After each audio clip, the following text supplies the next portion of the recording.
grandfather, David Anderson, was mayor of Johannesburg in 1919, and he was the individual from after whom I am named, and that's where my name Daveen comes from David.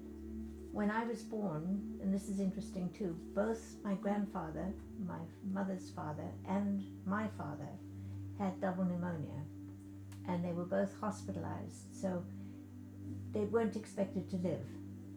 And my mother had to have the baby, me, on her own, which she did, but they hadn't had a chance to talk about a name. So when it came to naming me, my mother named me Elizabeth Hodges, which was our surname.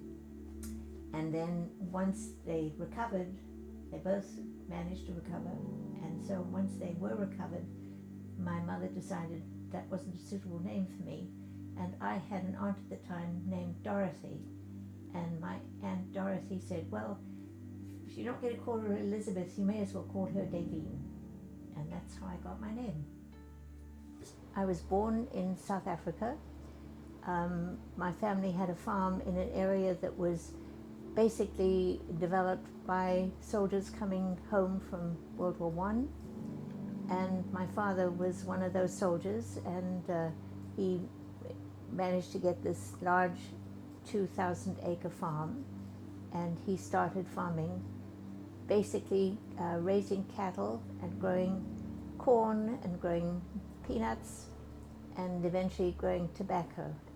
But the problem with the farm was the rainfall was pretty low. We had at most 12 inches a year, which is very little, and he couldn't really make ends meet. It was tough going. So my mother got involved in poultry farming, and she did a lot of hatching of chickens and selling of chickens, and my father, who was always inventing things, invented machines that would weigh the chicks and weigh eggs, and it turned basically into a poultry business.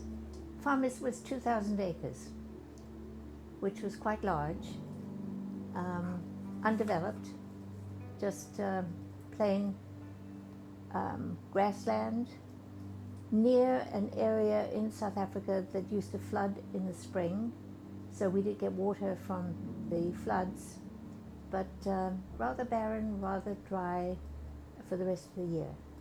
So it was a tough place to grow anything.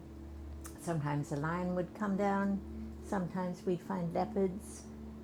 We used to go up into the mountains which bordered the farm as children, and we'd go climbing in the mountains, and often we'd come across the spoor of a leopard, or we'd hear a leopard grunting, and we'd have to take cover, get out of there as quickly as we could, but we were never harmed by anything. The other thing that we did see a lot of were snakes, and the snakes were really deadly poisonous, and so we had to be extremely careful. And as children, we'd be in the bush, and there'd be snakes in trees or snakes on the ground, and we'd have to just keep our distance. As a young girl, I did a lot of drawing and painting, and I enjoyed doing sketching, painting, whatever. Then when I went to high school, I again did a lot more, but I was never really comfortable with what I was doing. It just seemed too automatic. It didn't seem to be creative enough. So when I went off to college, I didn't do serious oil painting. What I did was more design work. And I did 3 years of design work, and at the same time I learned a great deal about how children work with art and how children draw and paint, and so putting the two together gave me the introduction to actually teaching art, which I did. And I found that when I was teaching art, I had very little energy for my own artwork.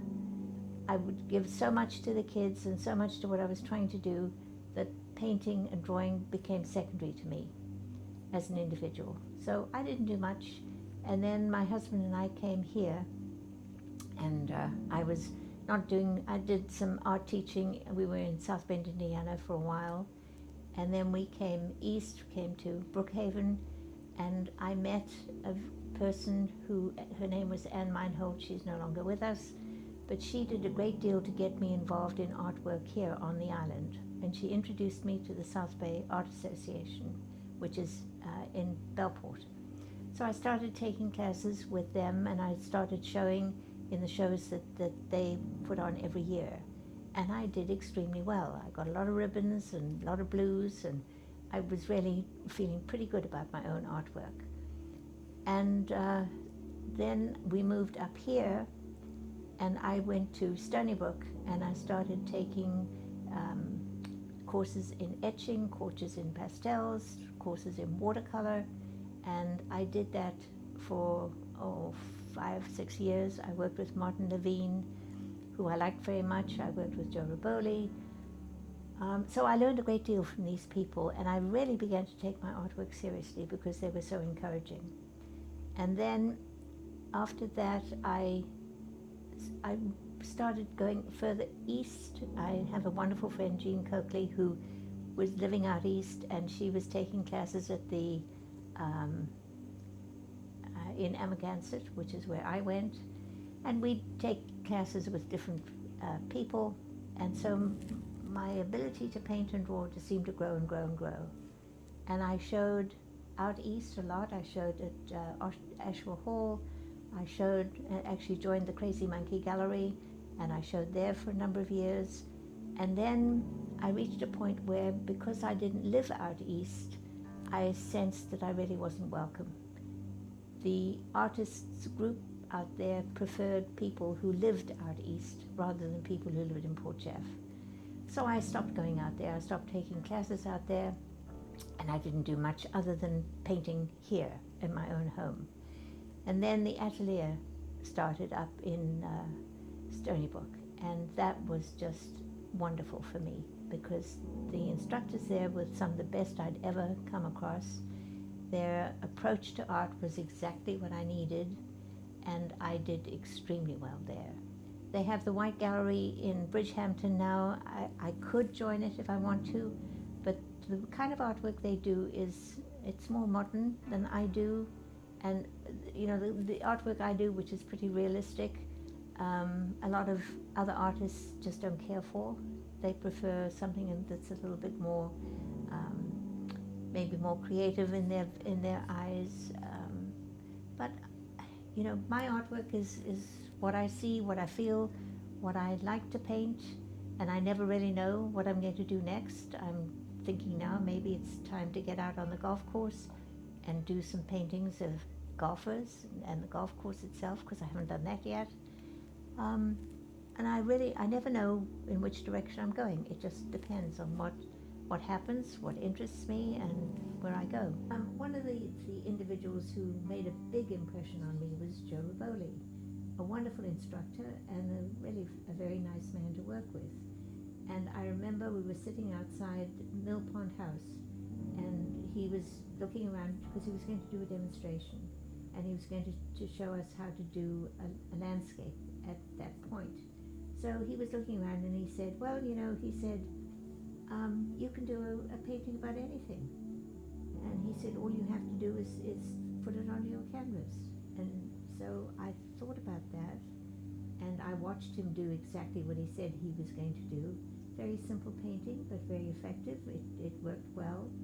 So when I went out onto my deck and I saw my deck in the light with all those wonderful shadows, and I thought, well, wow, you know, this is the kind of painting that I think I can do. So I did. Took a long time because it's big and it wasn't easy, but I'm just delighted with it because it's something completely different for me. So that's what I'm looking for now. Things that are not the same old landscapes with, you know, pretty skies and pretty vistas and so on. I want a little bit more into my paintings now. I'm not where I want to be yet. I probably never will be. But at least I know in what direction I want to go. And that's, you know, working more around people, with people. I think that any artist who keeps to themselves too much really sort of closes opportunities because they're too interested in only themselves. And I think art should be something that should be shared with the communities, with other people, with children. Art isn't something that should be solitary. It's something that should be shared, and shared openly and willingly with people around you. And the more you share it, the more you interact with other artists, I think the more you learn, the more you improve, the more you change your perspective, and somehow you just grow.